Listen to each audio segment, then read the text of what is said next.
प्रिय विद्यार्थियों, हम यहाँ पर वनस्पति विज्ञान विषय के अंतर्गत बीएससी पार्ट सेकंड का paper third structure development and reproduction of flowering plants का अध्ययन कर रहे हैं।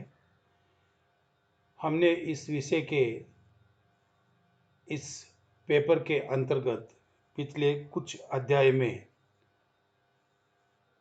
विभिन्न टॉपिक पर चर्चा की थी, जो आपके अध्ययन के लिए एवं परीक्षा के लिए अति महत्वपूर्ण थे। हम पिछले अध्याय में पर्व का विकास, डेवलपमेंट ऑफ इंटरनोड का अध्ययन किया था, जो कि आज के इस टॉपिक से जुड़ा हुआ टॉपिक था। आज हम इस पेपर के अंतर्गत एक नए टॉपिक पर चर्चा करेंगे, ब्रांचिंग पैटर्न इन प्लांट्स, पादपों में शाखन। अर्थात प्लांट्स अधिकांशतः वृक्ष में किस प्रकार से ब्रांचिंग होती है, शाखन पाया जाता है, इसके ऊपर आज हम चर्चा करेंगे। इस चर्चा के दौरान हम ये जानने का प्रयास करेंगे कि पादपों में ब्रांचिंग या शाखन क्या होता है, पर्व एवं पर्व संधियों की इस शाखन में क्या भूमिका होती है, कैनोपी या वितान क्या है, अधिकांशतः तने में पाए जाने वाली जो शाखन है उसके कितने प्रकार हैं, यानी टाइप्स ऑफ ब्रांचिंग पर चर्चा करेंगे। उसके पश्चात पादपों में जो शाखन पाया जाता है मुख्यतः तनों में, उसके उपरांत ट्रीज का स्वरूप निर्धारित होता है। तो यहाँ पर शाखन के आधार पर वृक्षों को कितने प्रकार में विभक्त करेंगे, इस पर बात करेंगे। उसके बाद में क्लास वर्क या होमवर्क पर चर्चा करेंगे। जैसा कि हम जानते हैं कि पादप की आकारिकी और उसका स्वरूप मुख्यतः उसके तने व पर्णों पर निर्भर करता है। तनों की प्रकृति एवं शाखन के आधार पर पादपों को शाख, हर्ब्स, शूट, सर्ब्स तथा वृक्षों ट्रीज में बांटा जाता है। सामान्यतः एक वर्षीय व द्विवर्षीय एनुअल्स और बाइएनियल्स पादपों में तना काष्ठीय नहीं होता है तथा इनकी लंबाई भी अधिक नहीं पाई जाती है। शूप एवं वृक्ष बहुवर्षीय पादप होते हैं एवं इनकी प्रकृति काष्ठीय होती है। पादपों के परिवर्धन में पर्व इंटरनोड का विकास व शाखन बहुत महत्वपूर्ण पक्ष हैं, जिन पर पादप की आकारिकी व सामान्य स्वरूप निर्भर करता है। पादप में किस प्रकार की वितान पाई जाती है, ये इस बात पर निर्भर करती है कि पादप में शाखन किस प्रकार का है। अतः हम इस लेसन के जरिए पादप की जो शाखन प्रकार है उसके ऊपर चर्चा करेंगे। इससे पूर्व हम कुछ महत्वपूर्ण टर्म्स, पदों को यहाँ पर समझने का प्रयास करेंगे, जिससे कि पादपों में शाखन पर हम आसानी से बात को समझ सकें।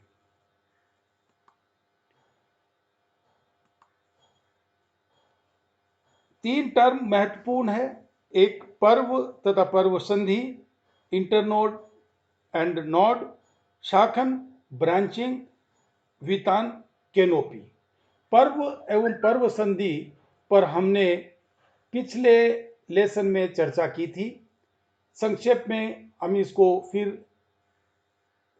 देख लेते हैं। पर्व संधि स्तंभ का वह भाग है जो संधि या संधि युक्त होता है। स्तंभ के जोड़ जो हमें स्पष्ट एक बीजपत्री पादपों में जैसे गन्ना, बांस, घास आदि में दिखाई देता है, एवं द्विबीजपत्री में द्वितीयक वृद्धि के परिणाम स्वरूप ये जोड़ हमें दिखाई नहीं देते हैं। ये जोड़ यहाँ पर गांठ या नोड कहलाते हैं। अतः स्तंभ में संधित या संयुक्त प्रकार का जो जोड़ होता है वह संधि कहलाता है, साधारणतः पर्व संधि जिसे हम कहते हैं। स्तंभ में उपस्थित जोड़ या संधि को पर्व संधि कहते हैं तथा इनसे उत्पन्न होने वाले सभी उपांग या पार्श्व अंग जैसे पर्णे, कलिकाएं, शाखाएं आदि इन्हीं स्थानों से निर्मित होती है। जैसा कि अभी बताया, द्विबीजपत्री तनों में पर्ण के निवेशन बिंदु पर्व संधियां होती है। दो क्रमिक पर्व संधियों के बीच का स्तंभ की लंबाई वाला भाग पर्व कहलाता है। विद्यार्थियों, ये ध्यान रहे कि मूलों एवं पर्णों में पर्व एवं पर्व संधियां अनुपस्थित होती हैं।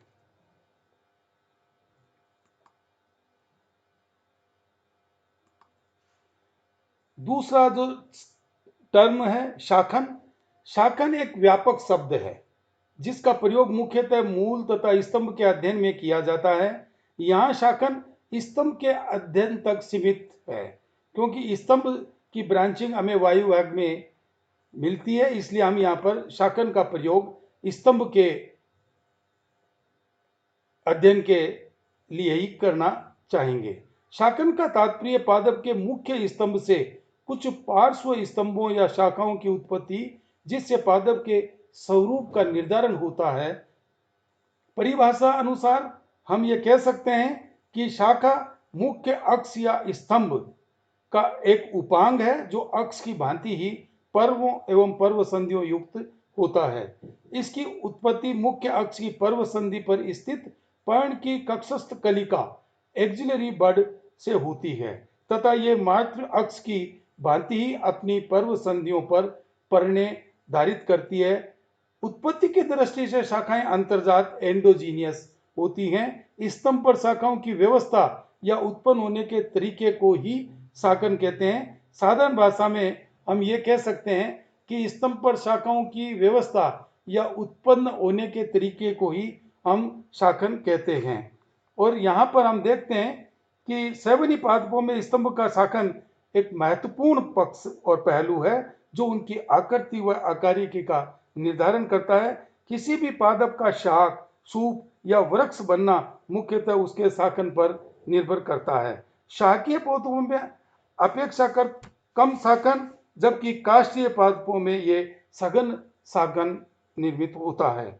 जैसा कि पूर्व में चर्चा की गई, शाखा मुख्य अक्ष या स्तंभ का एक उपांग है जो पादप की मुख्य अक्ष की भांति ही पर्व एवं पर्व संधियों से युक्त होता है। स्तंभ पर शाखाओं की व्यवस्था या स्तंभ पर शाखाओं के उगने के तरीके को ही हम शाखन कहते हैं। और ये शाखन यहाँ पर दो प्रकार का होता है। एक डाल या बाऊ, पुरानी व मोटी शाखाओं को हम डाल या बाऊ कहते हैं। दूसरा टहनी या ट्विग, नवनिर्मित पतली शाखाओं को टहनी या ट्विग कहते हैं। वितान वृक्षों में वितान एक महत्वपूर्ण पक्ष है। अधिकांशतः वानिकी में, फॉरेस्ट्री में इस शब्द का प्रयोग वृक्षों के लिए अधिकाधिक किया जाता है एवं वृक्षों की लक्षण को निर्धारित करने में भी ये प्रयुक्त होता है। परिभाषा के अनुसार यदि देखें तो काष्ठीय वृक्ष का वह क्षेत्र जो उनकी शाखाओं तथा पर्ण समूह फोलियाज से बनता है वितान कहलाता है। या दूसरे शब्दों में हम कह सकते हैं कि वृक्ष के शिखराच्छादन यानी क्राउन कवर को वितान कहते हैं। ये वृक्ष के मुख्य स्तंभ का ऊपरी भाग जो शाखा में पर्णिल भाग होता है, ये एक निश्चित आकृति बनाता है। इसे ही वृक्ष का वितान कहते हैं। भिन्न भिन्न वृक्षों में भिन्न भिन्न आकृति के वितान पाए जाते हैं जो उनकी पहचान सुनिश्चित करने में सहायक होते हैं।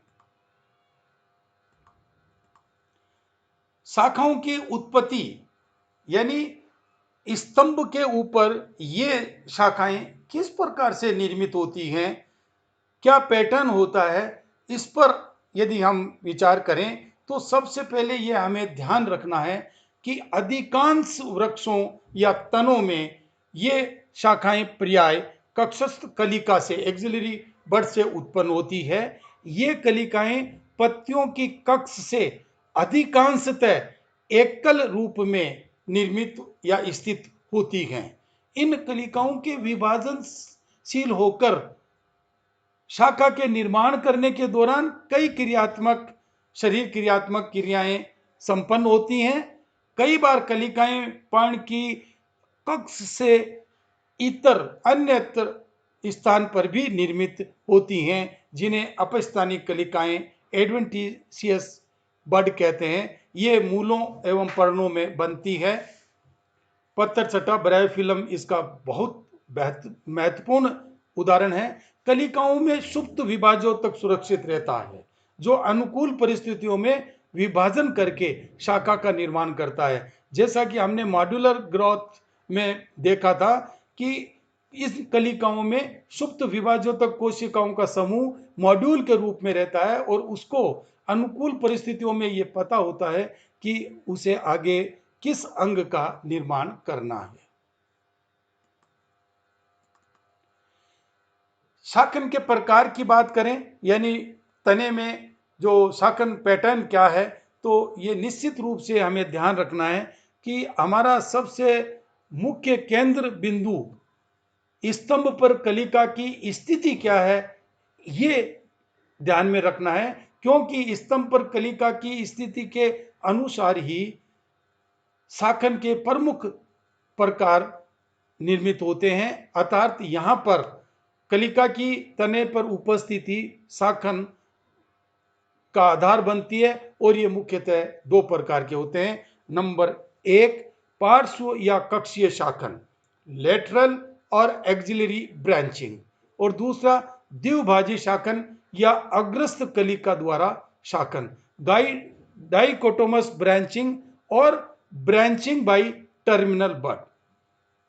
यहां पर विद्यार्थियों ये देखें कि स्तंभ पर जो कलिका है, जिसे शाखन में भाग लेना है या शाखन का मॉड्यूल उस कलिका में विभाजित उत्तक के रूप में उपस्थित है, वह स्थिति के अनुसार कहां पर है, यह ध्यान रखना। और दो प्रकार की कलिकाओं द्वारा ही शाखन मिलता है, एक पार्श्व या कक्षीय कलिका और इससे उपरांत पार्श्व या कक्षीय शाखन का निर्माण होता है, और दूसरा जो कि लोअर प्लांट्स में पाई जाती है, यानी अग्रस्त कलिका स्वयं ही जो है वो द्विभाजी शाखित होकर के द्विभाजी शाखन या डाइकोटोमस ब्रांचिंग संपादित करती है।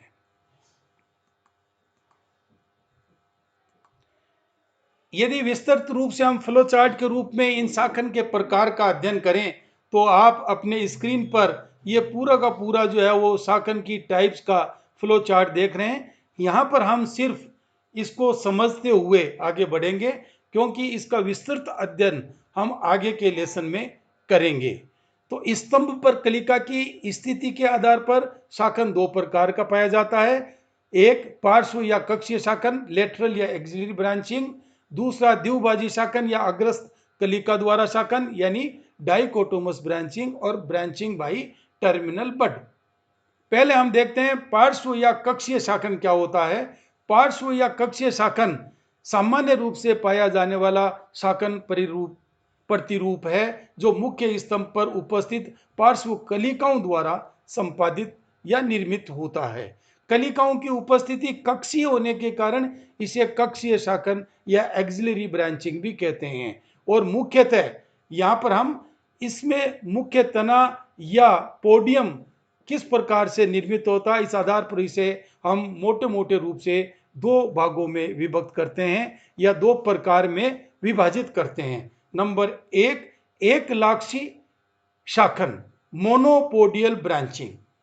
चूंकि मोनोपोडियल ब्रांचिंग में ये इसकी वृद्धि असीमाक्षी प्रकार की होती है, निरंतर होती है, अर्थात इनडिटर्मिनेट ग्रोथ होती है। इस कारण इसे हम एक लाक्षी शाखन के साथ साथ रेसिमोस और इनडिटर्मिनेट ब्रांचिंग भी कहते हैं। दूसरा संधिताक्षी या ससीमाक्षी या निर्धारित शाखन। चूंकि यहाँ पर पोडियम जो बनता है वह संधित होकर के एक तने का निर्माण करता है, इसमें जो वृद्धि है वो सीमाक्षी प्रकार की होने के कारण इसे ससीमाक्षी या निर्धारित साइमोस या डिटर्मिनेट ब्रांचिंग भी कहते हैं। अर्थात दो प्रकार की जो है वो पार्श्व शाखन पाया जाता है, मोनोपोडियल या एक लाक्षी ब्रांचिंग या शाखन, तथा दूसरा सिम्पोडियल ब्रांचिंग या संधिताक्षी शाखन। संधिताक्षी शाखन में जो मुख्य ब्रांचेज हैं वो कितनी बनती हैं, किस सतह पर बनती हैं, इस आधार पर हम इसे पुनः 3 भागों में विभक्त करते हैं। नंबर 1 एकल शाखी या एक शाखी मोनोकेजियल या यूनिपेरस ब्रांचिंग। नंबर 2 द्विशाखी या डाइकेजियल या बाइपेरस ब्रांचिंग। और नंबर 3 बहुशाखी शाखन या पॉलीकेजियल मल्टीपेरस ब्रांचिंग। एकल शाखी या एक शाखी जो शाखन है उसमें शाखन का सतह या साइड दिशा किस प्रकार से प्रयुक्त होती है, इस आधार पर इसे पुनः हम 2 भागों में विभक्त करते हैं। नंबर 1 कुटिल या वृश्चिक ससीमाक्षी शाखन स्कॉर्पॉइड साइमोस ब्रांचिंग। और नंबर 2 कुंडलिनी ससीमाक्षी शाखन यानी हेलिकॉइड साइमोस ब्रांचिंग। और दूसरा जो पार्ट है जो कि अग्रस्त कलिकाओं के द्वारा संपादित होता है, अधिकांशतः लोअर प्लांट्स में ब्रायोफाइट्स टेरिडोफाइट्स में निर्मित होता है, इसे भी 2 भागों में मुख्यतः बांटते हैं। नंबर 1 सत्य या सामान्य विभाजन ट्रू या नॉर्मल डाइकोटोमी, जैसा कि हम साधारणतः साइलोटम, मार्केंसिया, रिक्सिया आदि में देखते हैं। दूसरा है संधिताक्षी विभाजन या द्विभाजन, संधिताक्षी द्विभाजन यानी सिम्पोडियल डाइकोटोमी। इसको हम पुनः सतह के आधार पर 2 भागों में बांटते हैं, कुटिल द्विभाजन स्कॉर्पॉइड डाइकोटोमी और कुंडलिनी द्विभाजन हेलिकॉइड डाइकोटोमी। इस प्रकार विद्यार्थियों हमने एक फ्लो चार्ट यहाँ पर अध्ययन किया है कि शाखन कितने प्रकार का होता है। कलिका की उपस्थिति के आधार पर पार्श्व एवं द्विभाजी शाखन होता है। पार्श्व शाखन पोडियम के निर्माण के आधार पर 2 प्रकार का यानी एक लाक्षी और संधिताक्षी होता है। और पुनः इनका आगे से आगे विभाजन हम आगे के नेक्स्ट चैप्टर में करेंगे। शाखन के आधार पर यानी शाखाएं किस प्रकार से बनती हैं इन कलिकाओं के द्वारा, इसके आधार पर हम वृक्षों का स्वरूप जो है वो देखते हैं। और ये वृक्षों का स्वरूप मुख्य रूप से 3 प्रकार का यहाँ पर निर्मित होता है। यहाँ पर ये भ्रम हमें हटा देना चाहिए कि भांति भांति के जो वृक्ष शेप आप देखते हैं उसमें अलग अलग प्रकार की ब्रांचिंग प्रयुक्त होती होगी, ऐसा नहीं है। यहाँ पर ब्रांचिंग की पैटर्न के आधार पर जो शेप और जो स्वरूप बनता है वह मुख्यतः 3 प्रकार का बनता है। नंबर 1 अशाखित स्तंभ या कॉडेक्स। नंबर 2 बहिवर्दी या अचूडाक्स एक्सक्रेंट। और नंबर 3 लिनाक्स या डेलिक्विसेंट। यहाँ पर हम देखते हैं कि ये तीनों प्रकार के स्वरूप इस डायग्राम की सहायता से हम भली भांति समझ सकते हैं। यहाँ देखिए आप, अशाखित स्तंभ बनने से पादप का स्वरूप इस प्रकार का होता है और बहुत सारे वृक्ष इस प्रकार के तने के अशाखित रहने से निर्मित होते हैं। दूसरा प्रकार हम इस प्रकार का शंक्वाकार शेप देखते हैं अधिकांशतः, और ये एक्सक्रेंट या अचूडाक्स शेप कहलाती है। तीसरा हम इस प्रकार का सामान्यतः इसलिए वृक्षों में देखते हैं कि पूरा का पूरा जो तना है वो अधिक से अधिक ब्रांचेस से युक्त सघन होता है। इसे हम लिनाक्स या डेलिक्विसेंट टाइप ऑफ ट्रीज कहते हैं। हम इनका एक एक करके विस्तार से अध्ययन कर रहे हैं। पहला लेते हैं हम कॉडेक्स या अशाखित स्तंभ। यहाँ पर आप एक फोटोग्राफ देख रहे हैं। ये फोटोग्राफ कोकोस न्यूसीफेरा अर्थात नारियल का है। नारियल, खजूर, साइकस आदि इस प्रकार के प्लांट्स प्रकृति में पाए जाते हैं जिसमें तना अशाखित होता है, बिल्कुल बिना किसी शाखन के पाया जाता है। ये तना दृढ़ बेलनाकार या स्तंभाकार व एक सीधा होता है और इसके शीर्ष भाग पर पर्णों का मुकुट बनता है, क्राउन ऑफ लीव्स का निर्माण होता है। इस प्रकार के जो वृक्ष स्वरूप बनते हैं ब्रांचिंग के या ब्रांचिंग की अनुपस्थिति के कारण, इसे हम अशाखित स्तंभ या कॉडेक्स कहते हैं। उदाहरण कोकोस न्यूसिफेरा, साइकस आदि। दूसरा जो प्रकार हमने लिया था वह अचुडाक्स या बहिवर्दी हैबिट थी। एक्सक्रेंट प्रकार के स्वरूप के जो ट्रीज हैं वह किस प्रकार की ब्रांचिंग से बनते हैं, तो यहां हम देखते हैं ये फोटोग्राफ पोलीहेल्थिया लॉन्गिफोलिया यानी आशफला का है, जिसे हम मिथ्या अशोक भी कहते हैं। इस प्रकार की जो ब्रांचिंग के बाद में जो पादप का शेप बनता है यह अधिकांश पादपों में वृक्षों में मिलता है।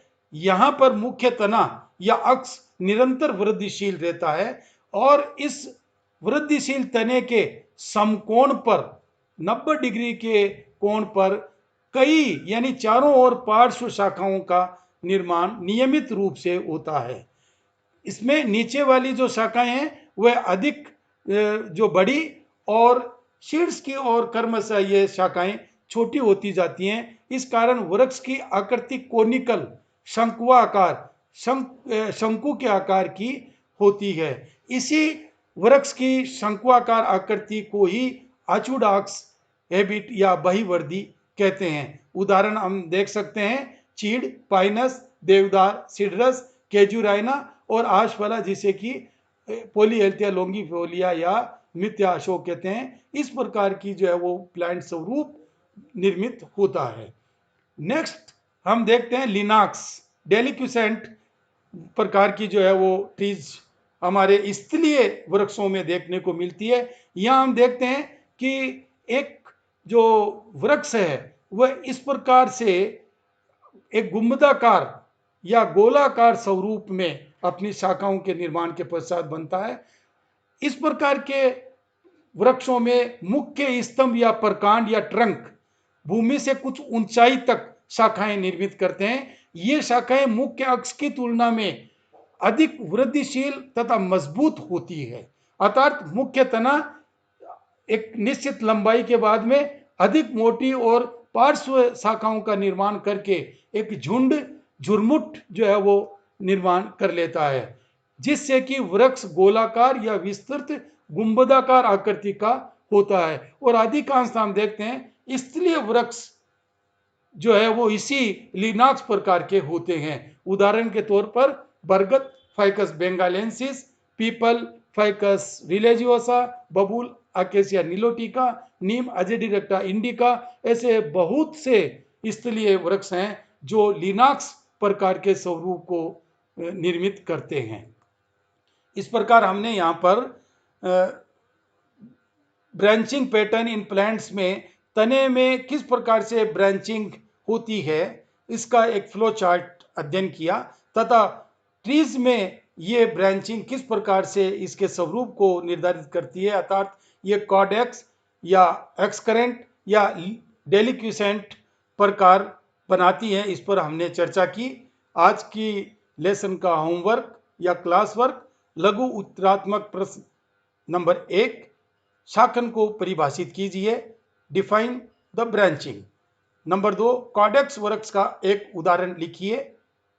नंबर 3, वितान क्या है, व्हाट इज कैनोपी, परिभाषा दीजिए। नंबर 4, अचुडाक्स वृक्ष किसे कहते हैं, यानी किस प्रकार की शाखन के पश्चात ये अचुडाक्स वृक्ष निर्मित होते हैं। और नंबर 5 काउंट कर लीजिए, डाउ,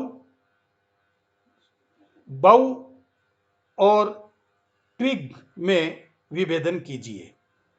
टिप्पणी स्वरूप क्वेश्चन करिए, जैसे 1, शाखन के प्रकार टाइप्स ऑफ ब्रांचिंग, और नंबर 2, शाखन के आधार पर वृक्षों के प्रकार types of trees on the basis of the branching. विद्यार्थियों, हमने आज जो है वो ब्रांचिंग पैटर्न इन प्लांट्स का एक पार्ट कंप्लीट किया है। हम टाइप्स ऑफ ब्रांचिंग का पार्ट आगे इसी माध्यम से कंटिन्यू करेंगे। ये पठन पाठन सामग्री कोविड-19 महामारी के काल में विद्यार्थियों को ऑनलाइन अध्ययन हेतु विषय वस्तु उपलब्ध कराने के लिए तैयार की गई है। ये केवल विषय की जानकारी सभी तक प्राप्त हो, इस उद्देश्य से किया गया नॉन कमर्शियल कार्य है तथा विषय वस्तु को सुगम तरीके से समझाने हेतु इसमें प्रयुक्त कुछ फोटोज इंटरनेट से लिए गए हैं। जिन महानुभावों ने ये फोटोज पिक्चर्स इंटरनेट पर बॉटनी को अधिकाधिक प्रचारित प्रसारित और लोकप्रिय बनाने के लिए सामग्री उपलब्ध करवाई है, प्रस्तुतकर्ता उन सभी के प्रति अपना हृदय से आभार प्रकट करता है, हृदय से धन्यवाद प्रेषित करता है। धन्यवाद।